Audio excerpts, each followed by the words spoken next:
Nesse segundo vídeo eu quero tratar um pouco sobre as condutas pedagógicas inclusivas e o procedimento de ensino.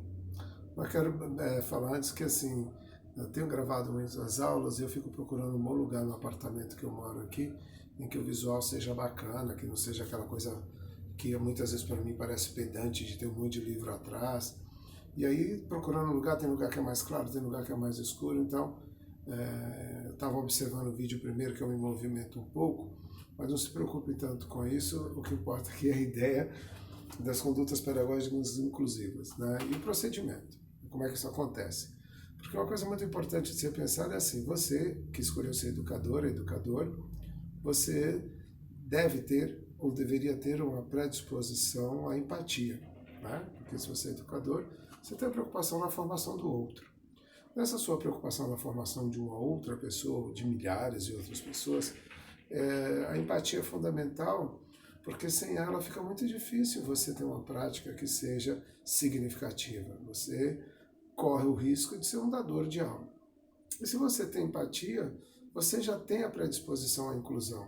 E a inclusão, como eu disse anteriormente, não tem nada a ver com piedade ou com dó do sujeito.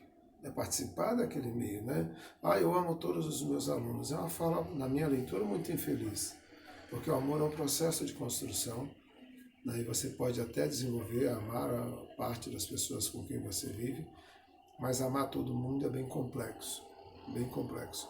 Então nós vamos primeiro pensar aí mais profundamente sobre essa ideia do que é a normalidade na educação. O que é normal?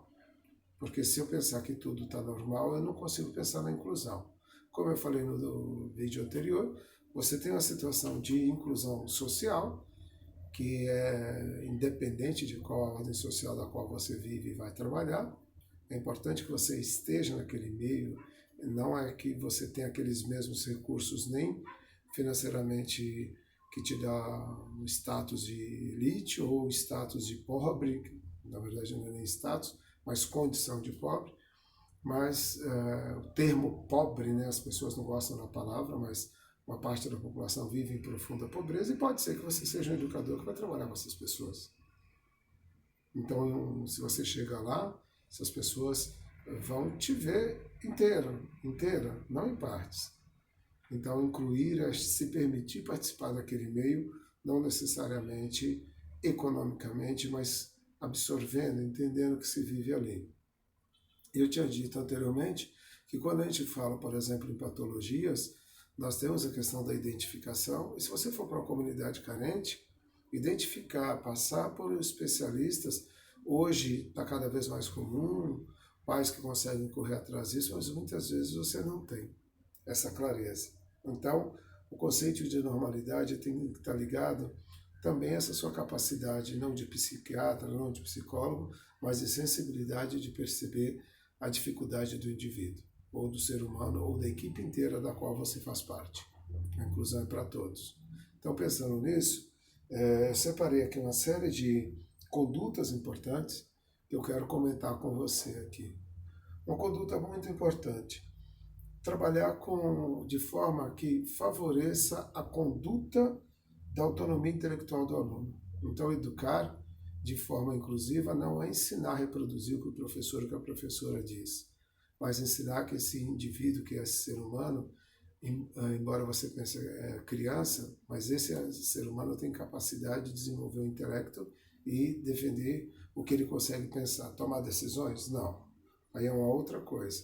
Mas educar para que ele desenvolva as ideias, respeitar as posições, não destruí-las, e qualquer posição ser considerada para uma reflexão, para um retorno para a mesma pessoa. E, é claro, a segunda coisa que eu quero colocar aí é a capacidade de considerar e atender a diversidade em uma sala de aula.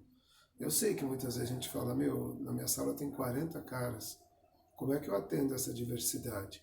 Na educação infantil, 40 pessoas, eu creio que é uma prática quase impossível, a não ser que você tenha junto com você 3 pessoas se auxiliando. Mas vamos trabalhar que você tenha 20 pessoas e um auxiliar. É preciso compreender que a pessoa que a gente chama de auxiliar, ela não é só auxiliar, ela é parte do processo, assim como cada criança. Então a diversidade deve estar presente, mas ela tem que ser reconhecida e ela tem que ser trabalhada com naturalidade. Importantíssimo, favorecer a interação e a cooperação. Né? Se não tiver a cooperação, se não tiver a possibilidade das pessoas cooperarem, não vai haver possibilidade de uma interação. Né? Por menor que seja o grupo, se não houver a cooperação, a troca, então você vai ter uma conduta desviada no sentido de que ela não vai ser favorável ou favorecedora para todas. O processo de ensino e aprendizagem é um processo que deve ser analisado constantemente. Né? Eu vou falar no terceiro vídeo de avaliação, mas quando eu falo dessa coisa de analisar o percurso de aprendizagem, eu não estou falando de você fazer provas ou parar para avaliar. Eu estou falando de um processo muito tranquilo, que é a capacidade de pensar na evolução de cada um dentro daquele grupo, que no item anterior eu disse para você que a gente percebeu aí que é preciso ter uma leitura muito clara da cooperação entre esses grupos, essas pessoas, da interação entre essas pessoas. E o seu papel de educador, de educadora, é fortalecer cada vez mais isso. Outra coisa muito importante, que é o seu papel, o nosso papel de educador, é criar situações que aproximam as pessoas ou a vida escolar de uma forma possível para todos. Né? Se as distâncias for muito grandes entre os elementos da vida escolar, você não cria um princípio de equipe. Que distâncias eu estou falando? De entendimento social, de entendimento de quem é cada um daqueles indivíduos. Então imagina uma situação em que você dá aula na escola de classe média, por exemplo, e na sala de aula você tem uma criança que é filha de uma pessoa da escola de menor recurso, como porteiro. O risco que se tem dessa criança não ser incluída é muito grande, mas quem faz isso, ou quem vai ser o grande responsável por isso acontecer, é você, educador. Porque as crianças não chegam naturalmente exclusivistas ou excludentes. Né? O seu papel de educador ali que vai ser determinante para essa construção da inclusão. Então, quando eu penso nessa inclusão, eu estou pensando, por exemplo, de gerenciar espaço que abriga todos igualmente. A sala de aula é um lugar de fraternidade, é um lugar das pessoas o tempo todo estar se ajudando, estar cooperando. Já falei de cooperação antes, mas fundamentalmente de estar entendendo as suas funções enquanto equipe, enquanto um grupo de aprendizado, tendo você, educador, como responsável. E por isso que os procedimentos são fundamentais.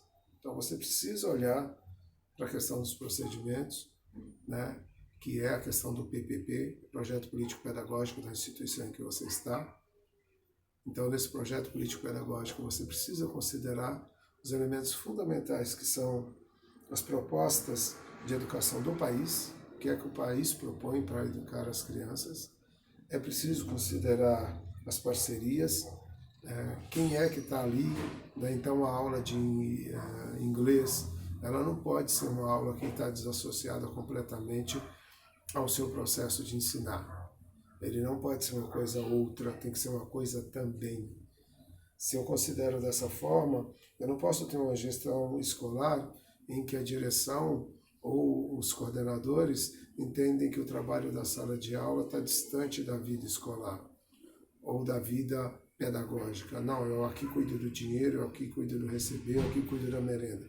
Não, todos cuidam de tudo. Então, incluir é colocar todo mundo na mesma situação. E o procedimento vai mostrar para você como fazer isso. Porque, naturalmente, é isso que vai dar as estratégias pedagógicas para que não só a aula flua, mas o educar seja uma coisa natural para todos, de forma em que todos respirem educação.